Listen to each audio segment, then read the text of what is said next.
Nowadays, it seems like busyness plagues every one of us, and we're always trying to figure out how to pack a little bit more into our schedule and a little bit more into our day so that at the end of the day, we find ourselves feeling good about the way we spent our time.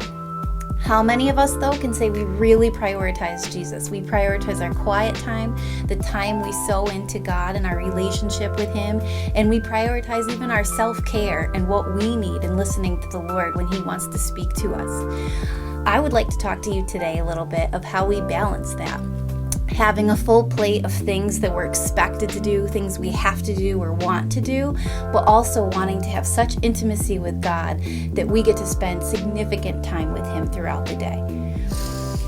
When you face a challenge and you say to yourself, okay, I've got 1 hour to do this, how do you go? How does your mind finish that sentence? Do you think, I need to not let other people down first? I need to do my schoolwork because I'm paying to be here and I need to get this done. I need to go to my job because I'll get fired. Most of us would say, above anything else, our relationship with God is the most important. But is this actually what informs our decision making when we have certain amounts of time throughout the day? I have found that when you want to make sure at the end of every day you feel good about the way you spent time with the Lord, the best way to do that is to have what I call checkpoints throughout the day.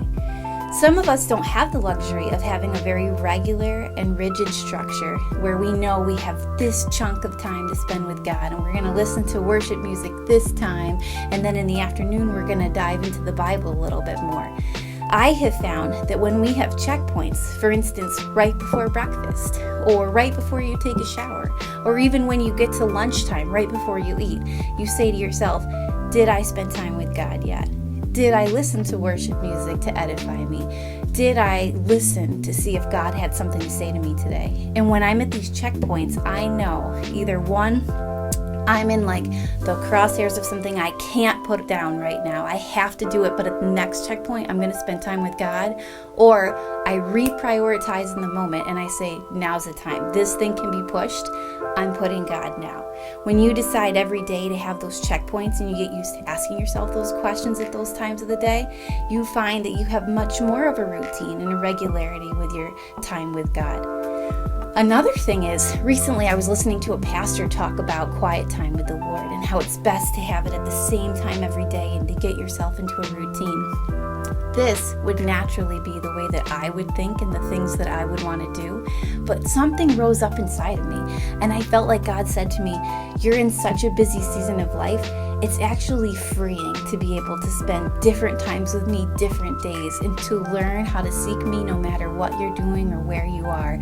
I want you to embrace that freedom because seasons will come when things are more routine, but right now just enjoy the chaos of where you are and find ways to meet me there. So what I like to do is I like to say, okay, I've got an open morning. I'm going to spend some time with God. Or, okay, now my kids are down. They're taking a nap. I'm going to spend time with God this afternoon. Or I had a really rough day and I'm going to go out and just grab a cup of coffee and reconnect with the Lord and just get filled then and there. And I love that I have the freedom to do that. And I think most of us at the phase where we're at can do that day to day depending on what our schedules allow us to do.